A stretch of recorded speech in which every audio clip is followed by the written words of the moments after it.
마리아가 주님의 몸에 향유를 부었다는 것은 주님의 몸된 교회 안에 거할 뿐 아니라 그 교회와 성도를 위해 자신을 드린 것에 대한 예표가 됩니다. 주님의 몸된 교회를 사랑하고 성도에게 잘한 것은 반드시 상으로 남게 됩니다. 그래서 사도 바울은 자신의 인생을 아주 현명하게 설계했습니다. 골로새서 1장을 찾겠습니다. 골로새서 1장입니다. 골로새서 1장 24절입니다.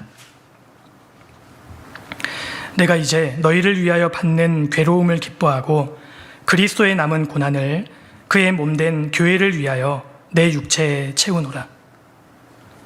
내가 이제 너희를 위하여 받는 괴로움을 기뻐하고, 이 세상에서 괴로움을 기뻐하는 것은 사실상 불가능한 일입니다.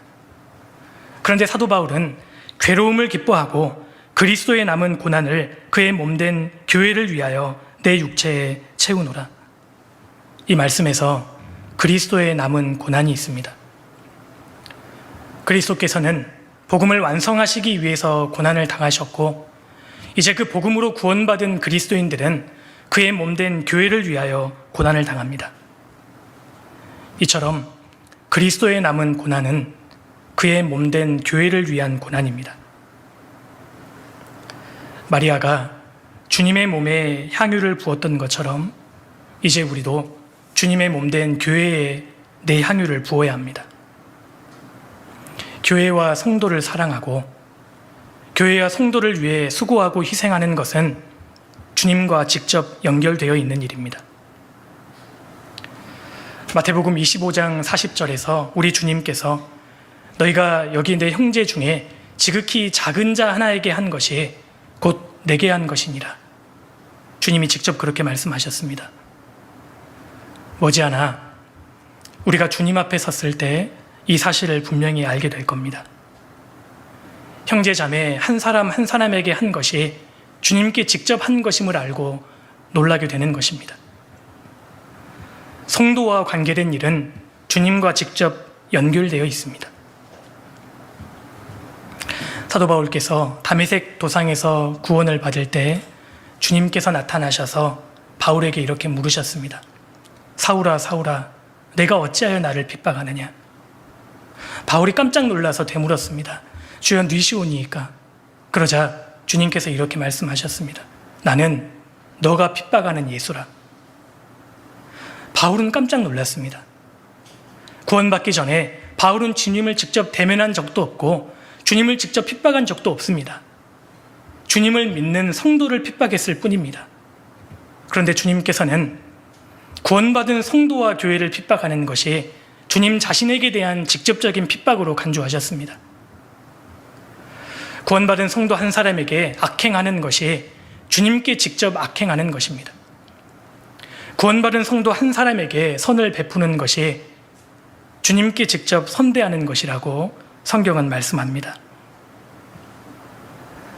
성도와 관계된 일은 주님과 직접 연결되어 있는 일입니다. 그러므로 우리가 교회 가운데 봉사의 기회가 주어질 때 정말 합심하고 수고하는 것이 중요합니다. 내가 교회학교 교사라면 어린 생명들을 잘 신경 쓰고 돌보는 것, 누구에게 하는 것입니까? 주님께 직접 하는 것입니다. 형제나 자매가 병들어 입원했을 때 같이 가슴 아파하고 기도해주고 찾아가 주는 것, 누구를 찾아뵙는 것입니까? 주님을 직접 찾아뵙는 것입니다. 내 남편이 구원받은 형제라면, 내 아내가 구원받은 자매라면 남편과 아내에게 잘하는 것이 주님께 직접 잘하는 것입니다. 사도행전 9장에는 다비다라 하는 자매가 나옵니다. 이 자매는 선행과 구제하는 일이 심히 많았습니다. 그런데 어느 날 이 다비다 자매가 병들어 죽게 됩니다. 요바에 있던 많은 성도들과 과부들이 이 다비다의 장례식장에 모여서 눈물을 흘리고 슬퍼합니다. 이 다비다 자매가 생전에 지어주었던 서곡과 겉옷을 보이면서 성도들이 눈물을 흘리는 장면이 사도행전 9장에 기록되어 있습니다.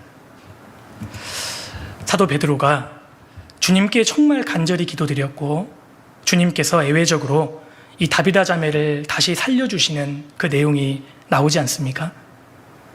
그 사건을 계기로 요바에 있던 많은 사람들이 구원을 받게 되는 그런 일이 있었습니다. 그런데 이 다비다 자매가 죽었을 때 그녀의 장례식장에서 성도들이 모여서 그녀가 생전에 지어주었던 서곡과 겉옷을 보이면서 눈물을 흘립니다.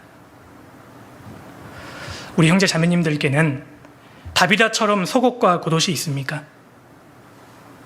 교회와 성도에게 베풀었던 흔적이 얼마나 있느냐는 것입니다. 정말 내게는 성도에게 베풀었던 냉수 한 그릇이 많이 있을까요? 마태복음 10장 42절에 또 누구든지 제자의 이름으로 이 소자 중 하나에게 냉수 한 그릇이라도 주는 자는 내가 진실로 너희에게 이르노니 그 사람이 결단코 상을 잃지 아니하리라. 주님이 그렇게 말씀하셨습니다. 주님이 먼저 부르셔서 이 땅을 떠날 때 내 장례식장에서 성도들이 모여서 내가 교회에 베풀었던 냉수 한 그릇을 보이면서 눈물을 흘려줄까요?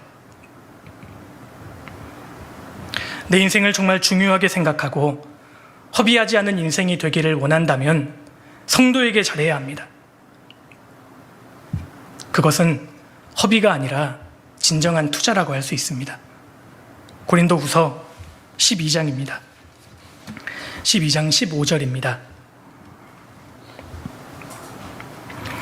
내가 너희 영혼을 위하여 크게 기뻐함으로 재물을 허비하고 또 내 자신까지 허비하리니 너희를 더욱 사랑할수록 나는 덜 사랑을 받겠느냐.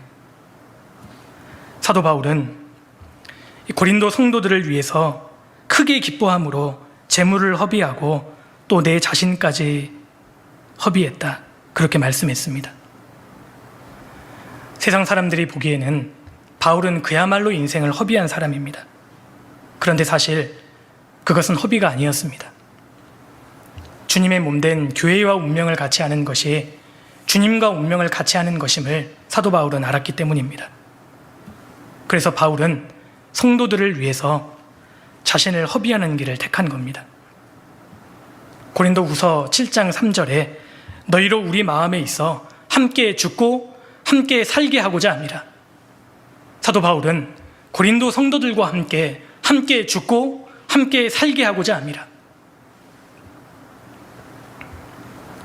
천국에서 영원히 함께할 사람들은 이 세상에서도 사랑하며 운명과 고락을 같이 해야 합니다. 그것이 주님의 몸에 향유를 붓는 것입니다. 그것이 인생을 허비하지 않는 길입니다. 그런데 우리가 생각보다 교회와 성도에게 인색하게 행함으로써 성도를 용서하지 않음으로써 잃어버린 상이 참 많을 수 있다고 생각합니다.